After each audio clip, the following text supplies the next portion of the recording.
बोलो बम बम महादेव बम बम। देवी और सज्जनों, वृश्चिक राशि वालों के लिए ये राहु का जो 18 महीना है, आने वाला जो 18 महीना है, वो आखिर कैसा रहने वाला है वृश्चिक राशि वालों के लिए। देवी और सज्जनों, 29 नवंबर 2023 से 29 मई 2025 तक राहु जो है सो आपके कुंडली में राशि परिवर्तन करने जा रहा है। आपकी जानकारी के लिए बता दूं कि राहु पहले आपके कुंडली के मेष राशि में था और अब वो मीन राशि में आ रहा है। देवी और सज्जनों, 30 अक्टूबर 2023 को लोग बता रहे हैं कि राहु का मीन राशि में गोचर हो रहा है, लेकिन ये सच्चाई नहीं है। 30 अक्टूबर 2023 को राहु का गोचर मीन राशि में हो रहा है, लेकिन ये आधी सच्चाई है देवी और सज्जनों, ये पूरी सच्चाई नहीं है। आपकी जानकारी के लिए बता दूं कि 30 अक्टूबर 2023 को राहु का सिर्फ छाया मात्र प्रवेश हो रहा है मीन राशि में, और स्पष्ट राहु, ट्रू राहु, रियल राहु का प्रवेश जो है सो 29 नवंबर 2023 बुधवार को 12:46 AM में 12:46 AM में प्रवेश होगा राहु का मीन राशि में देवी और सज्जनों। और पिछले समय कब से कब तक रहा, तो ये जो है सो 17 मार्च 2022 गुरुवार दिन 5:06 AM से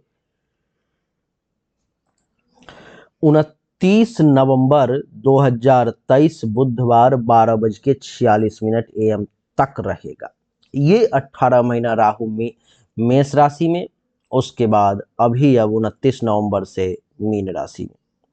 इसका क्या प्रभाव पड़ेगा आपके ऊपर में, उसको समझने का प्रयास करें।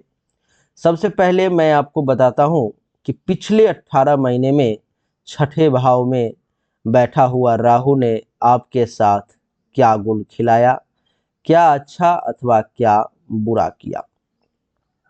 देवी और सज्जनों, आपकी जानकारी के लिए बता दूं कि राहु का छठे भाव में प्रवेश, राहु का छठे भाव में प्रवेश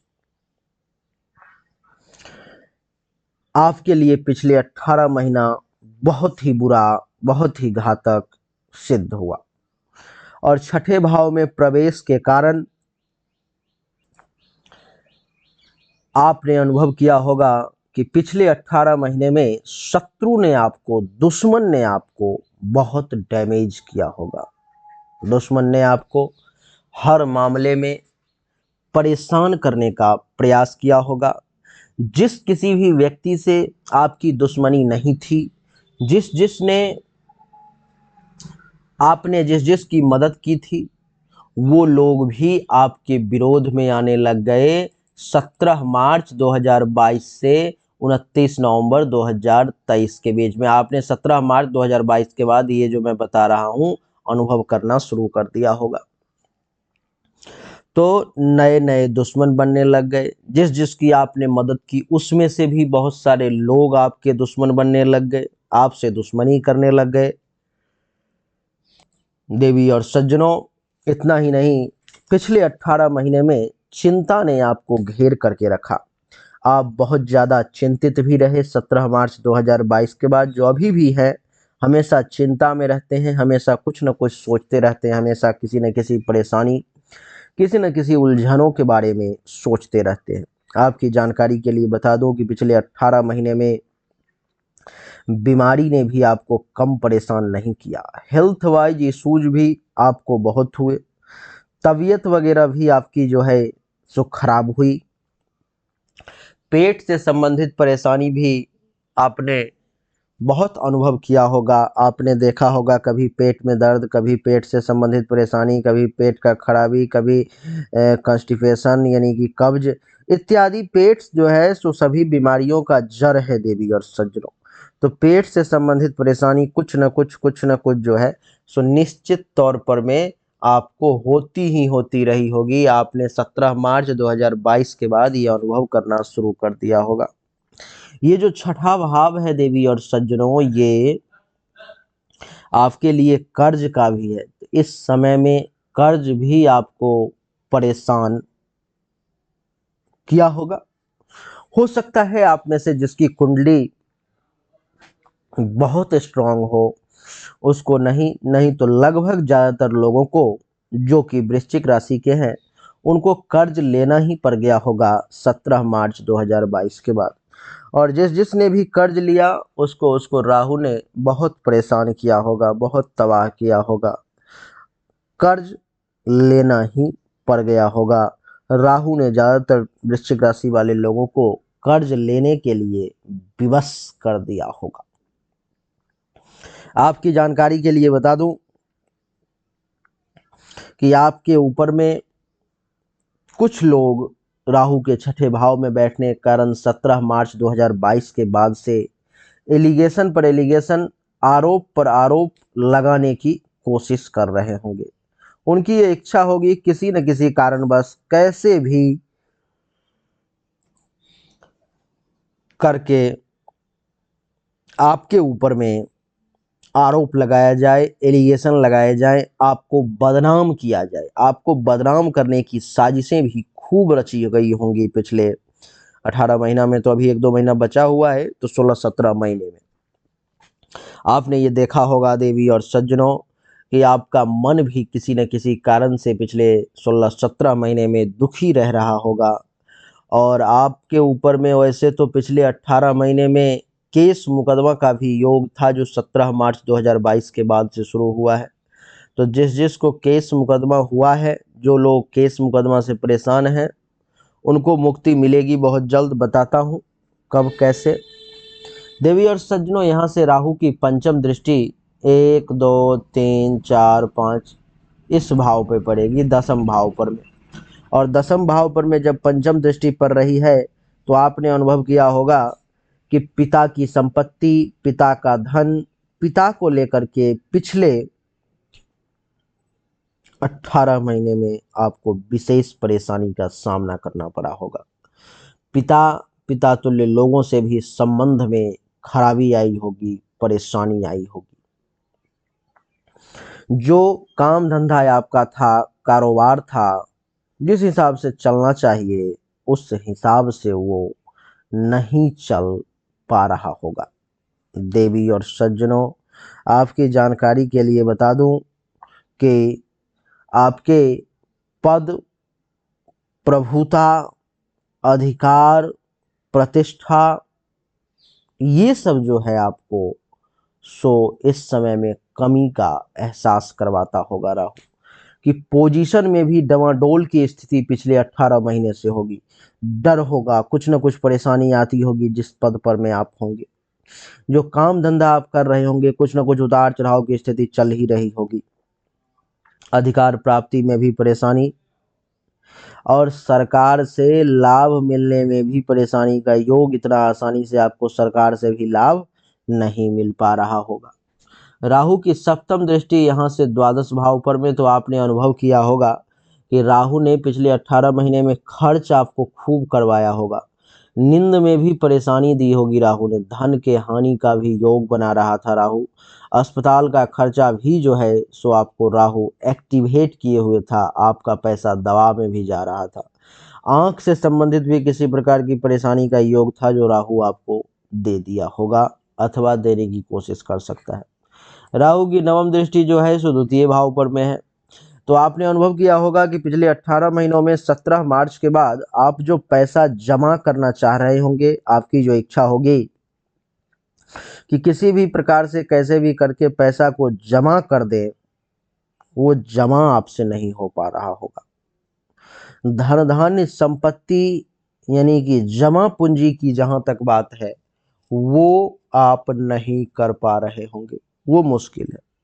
परिवार के लोगों के साथ टेंशन तनाव की स्थिति भी सामने आई होगी। परिवार में भी लड़ाई झगड़ा, वाद विवाद, यानी कि परिवार में भी शांति आपको बहुत कम देखने को मिला होगा, जिसका कारण ये राहु ही था। आपकी वाणी में वेग, वाणी में तीखापन, क्रोध के कारण जो है सो आप कुछ परेशान भी हुए होंगे। कुछ ऐसे शब्दों का आप प्रयोग कर रहे होंगे, कर देते होंगे, जो आपके लिए ठीक नहीं है। देवी और सज्जनों, आपकी जानकारी के लिए बता दूं कि द्वितीय भाव पर में दृष्टि राहु का ये दर्शाता है कि झूठ बोलने पर भी बार बार विवश होना पड़ा होगा, दान पुण्य में कमी, आंख से संबंधित कुछ परेशानी, पड़ोसी के साथ भी टेंशन तनाव का योग इस राहु ने बनाया होगा पिछले 18 महीने में। लेकिन देवी और सज्जनों, अब ऐसी बात नहीं है। राहु का स्थान परिवर्तन होने जा रहा है। राहु अब यहाँ से उठ करके छठे भाव से पंचम भाव में प्रवेश करने जा रहे हैं। यहाँ से राहु का प्रवेश यहाँ हो जाएगा। जैसे ही छठे भाव से यहाँ से राहु का प्रवेश हटा इस जगह से, आप अनुभव करेंगे कि दुश्मनों से आफियत मिलना 29 नवंबर के बाद आपको शुरू हो जाएगा। दुश्मनों की संख्या में अपने आप कमी आ जाएगी। आप देखेंगे कि आपकी चिंताएं जो हैं सो धीरे धीरे खत्म होने लगेंगी। आपको जो रोग बार बार परेशान कर रहा था, हेल्थ वाइज इशूज जो बहुत आ रहे थे, उसमें आप कमी अनुभव करना शुरू कर देंगे। आपको लगेगा कि अब आप स्वस्थ महसूस कर रहे हो। कर्ज वगैरह से जो परेशान थे वो धीरे धीरे करके अब समाप्त होना शुरू हो जाएगा 29 नवंबर 2023 के बाद। केस मुकदमा के मामले में भी आपको राहत महसूस होगी। पेट से संबंधित परेशानी में भी राहत महसूस होगा। अपयश, कलंक, शोक और दुख ये सब भी धुल जाएंगे। इसकी पंचम दृष्टि पर रही थी 10वें भाव पर में, तो क्या हो रहा था कि पिता के साथ टेंशन तनाव का जो है सो योग बन रहा था। पिता के साथ स्थिति जो है सो विपरीत हो रही थी, तो वो भी अब धीरे धीरे जो है सो नवंबर के बाद बढ़िया होना शुरू हो जाएगा। काम धंधा जो बहुत बढ़िया नहीं चल रहा था, उस मामले में भी जो है ये समय सो ठीक ठाक चलना शुरू हो जाएगा। अब आपके पद, प्रतिष्ठा, प्रभुता, अधिकार में भी वृद्धि के योग जो है सो ये दिखा रहा है। इसकी सप्तम दृष्टि जो है सो द्वादश भाव पर में, तो ये दिखा रहा है कि खर्चा अधिक जो हो रहा था उसमें अब कमी आएगी। नींद में जो परेशानी आ रही थी उसमें राहत महसूस करेंगे। आप देखेंगे कि धन के हानि जो आपके हो रहे थे बार बार, उसमें कमी अनुभव करेंगे। विदेश से जाने का जिसका मन था, रुकावट आ रही थी, बाधाएं आ रही थी, नहीं जा पा रहा था, उसको भी राहत मिलेगी। अस्पताल का खर्चा जो है सो आपको अस्पताल का खर्चा जो आपकी है उसमें कमी अनुभव करेंगे आप। आंख से संबंधित परेशानी में भी राहत महसूस होगा। नवम दृष्टि जो है सो द्वितीय भाव पर में है, तो क्या होगा कि द्वितीय भाव पर पड़ने के कारण अब कुछ पैसा भी जमा कर पाएंगे। अब परिवार के लोगों के साथ जो ज्यादा टेंशन तनाव की स्थिति आ रही थी, वो जो है सो अब कम हो जाएगी। देवी और सज्जनों, आप ये अनुभव करेंगे कि आपकी वाणी अब अच्छी हो जाएगी, सच बोलेंगे।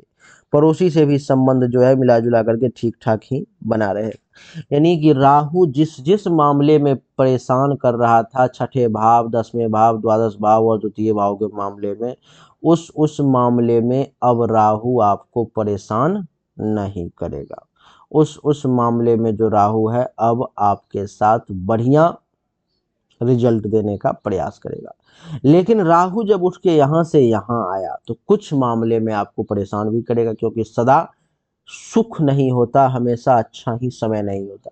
तो 29 नवंबर 2023 के बाद क्या होगा कि राहु कुछ मामलों में परेशान करेगा, जैसे कि संतान से खूब बढ़िया संबंध बनने में थोड़ा सा परेशानी का सामना करना पड़ेगा। अचानक से कुछ रैंडम लॉस वगैरह भी हो सकते हैं। आप देखेंगे कि इसकी पंचम दृष्टि 1 2 3 4 5 कुंडली के नवम भाव पर में है, तो भाग्य का जो है सो आपको सपोर्ट मिलेगा, लेकिन थोड़ा सा परेशानी के साथ मिलेगा। धर्म कर्म बहुत ज्यादा करने की इच्छा नहीं होगी। एकादश भाव पर में दृष्टि, तो आमदनी तो होगी लेकिन थोड़ी सी परेशानी के साथ, आय में वृद्धि होगी लेकिन थोड़ी सी परेशानी के साथ। और इसकी नवम दृष्टि जो है सो कुंडली के प्रथम भाव पर में, जिसके कारण से जो है सो आपको रंग रूप क्या रंग रूप में भी जो है सो थोड़ी सी कमी अनुभव होगी और हल्का मानसिक अशांति आपको जो है सो महसूस होगा। लेकिन इन सब के लिए कोई बड़ी बात नहीं है, क्योंकि जो जो मूल मामले में परेशानी दे रहा था राहु, उन सब मामले को अब सॉर्ट आउट कर रहा है। इसमें परेशानी आती है तो आपको उपाय क्या करना है कि प्रत्येक शनिवार को जितना बार हो सके ओम रांग राहवे नमः का जाप करना है। आपके लिए वही बढ़िया रहेगा, उसी से आपकी समस्याओं का, ज्यादातर समस्याओं का समाधान हो जाएगा।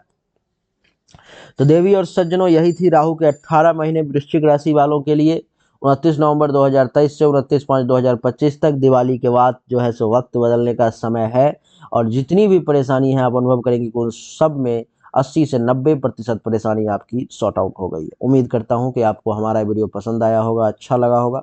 अगर आपको पसंद आया, अच्छा लगा, तो इस वीडियो को लाइक करें, शेयर करें, चैनल को सब्सक्राइब करके इसके बेल आइकन के बटन को दबाएं। एक बार फिर से आप सभी का बहुत बहुत धन्यवाद। Thank you so much. जय हिंद, वंदे मातरम। बोलिए राधे राधे।